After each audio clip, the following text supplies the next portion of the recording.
I'm someone who's very excited about what the media has, the power it holds, and the kind of messages we can spread far, wide, and imbibe in people, and how we can help each other.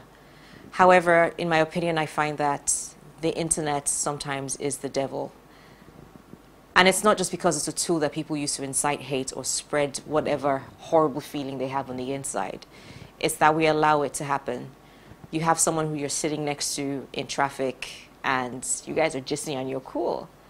And sometimes you might find the same person who puts a comment on a blog might be the person you sit next to every day, and you don't know how they feel on the inside. Just because they're hurting, they put more hurts out in the world. I think nowadays it's almost impossible, you know. I mean, despite Linda Ikeji or any blog, even on Twitter, Facebook, I think almost every day I just go through someone's status, you know, mentioning anything that's maybe tribe related, gender, or before you know it, some guy out of every 5, maybe 2 will now say, it's because you are this, that. It's possible to go on these popular blogs without finding hate speeches, but of course we have to like work on it. For now, it's sad when you go through the comment section with the popular blogs in Nigeria, and it's either this person is stupid, it's this person is even Igbo self, is even Yoruba self,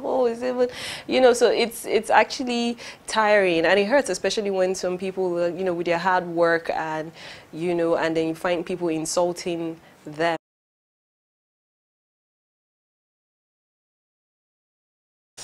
About human beings generally love to belong. So when you see like a mob chanting and you're the only one like just quiet, you feel left out. You want to be part of that mob because of the energy. It's energy. It's not something you can control. You just want to be part of something.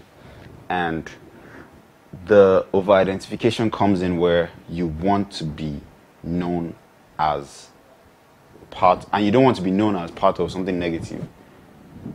But at the end of the day, when you're trying to become part of something, you now end up becoming part of something negative, while ignoring the fact that that action is actually negative. Most times with a lot of Nigerians, they actually bring out what they've been through or what they've seen.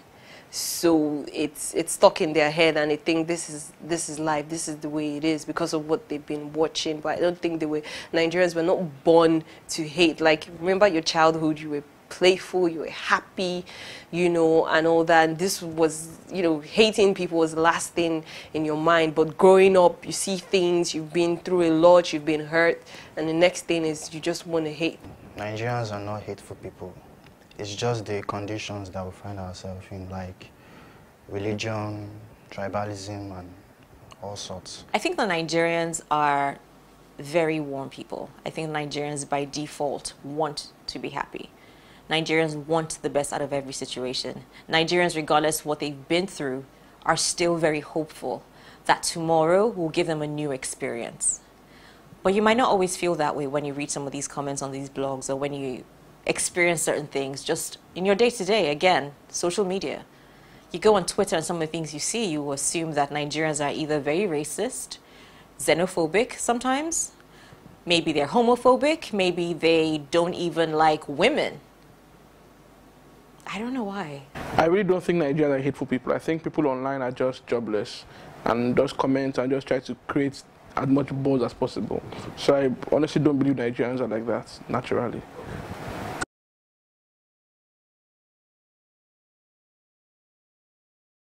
I don't think I want to visit Nigeria at all. If I was a foreign person and I see all those hate comments in the blogs, I'm like, there's no love between these guys, so there's no need going to this country that there's no love at all, full of hate. So I'd rather go somewhere else, you know, and it's sad. It's sad that we do this. I would think the Nigerians are very intolerant people. I would think the Nigerians are the reason that there's a lot of terrorism in Nigeria, because we just don't like each other. At the end of the day, you're giving them a perception to key into, and they're going to key into that perception, looking at you as that is how Nigerians are. Like the other time, there was a small issue about this Nigerian based in America, Jidena, coming back home for his father's burial, and he said in an interview or something that he got some security, is it military police or something and everything, and Nigerians just go, it's not that serious, you know. But we forgot that this guy has never been to Nigeria before, you know. I think his parents were, you know, there for a long time, and he was born there and everything. And he was coming here. He probably asked some of his Nigerian friends, like, yo, what's it like over there and everything? And they probably told, yo, you know, they kidnap a lot, a lot of white people there and everything. And, you know, you look white, so just go get some extra protection. And the guy just, you know, probably went overboard, got a couple of, you know, security that, you know, just to protect himself. But you would not blame Jidena. You know, when people were now attacking him, I'm like, yo, this was his first time, and this was the idea he got about Nigeria, and, you know, dude freaked out.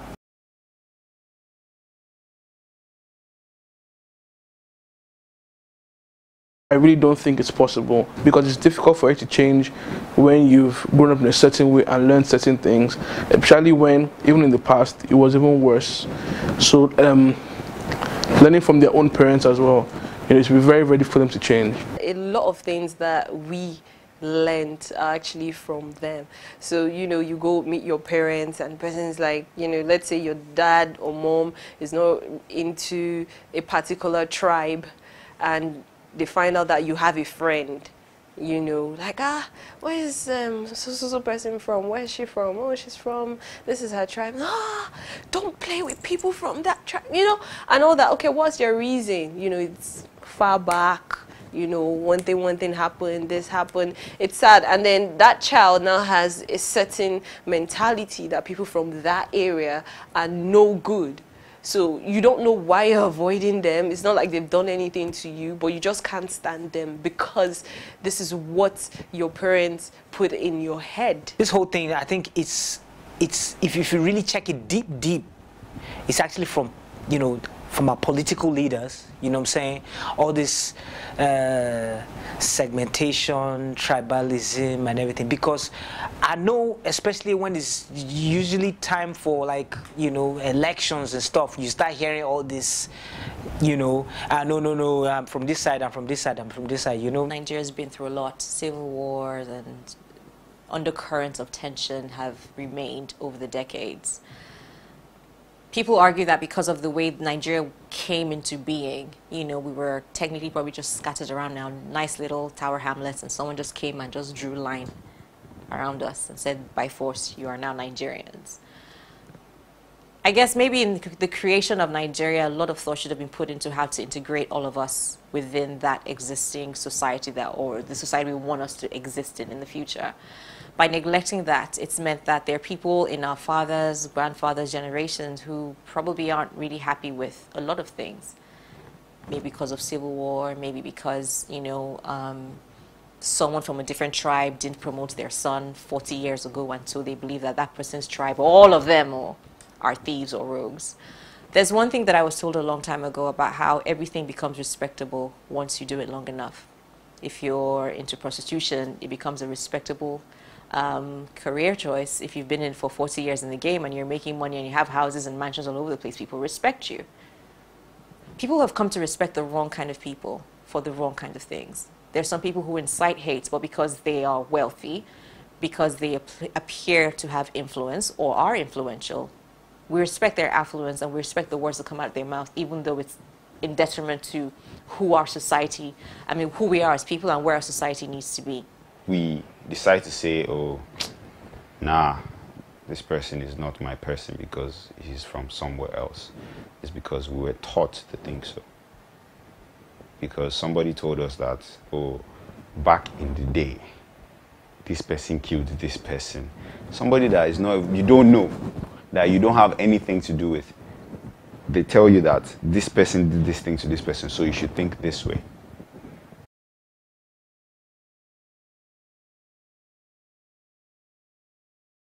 Don't think about the new generation coming up. It's me, or I.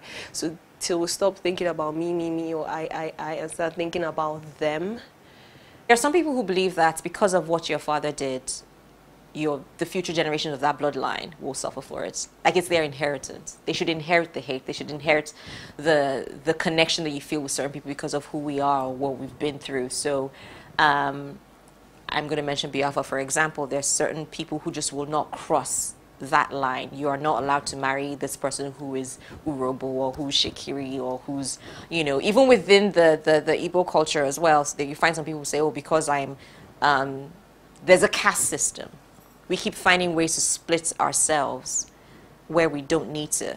And by doing that, we forget that we're actually digging something for our children to now.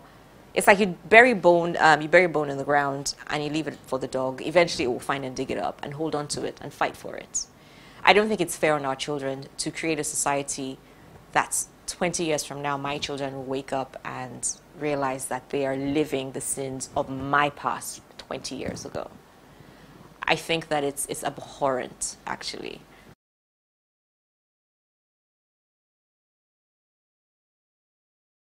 You know, they say every journey starts with a first step and everything. So it has to start now. There's no, you know, you want to plant a coconut tree, you have to start now. You know, so you can't do that later or anything. We have to start. We have to start with ourselves and everything. We need to change our orientation first of all. You have to start from the ground. You have to start from the ground up, from the grassroots. You have to start from daycare, if possible. Tolerance classes, if they existed in Nigeria, would be a very welcome thing. I think I would add to that history should be brought back to our schools.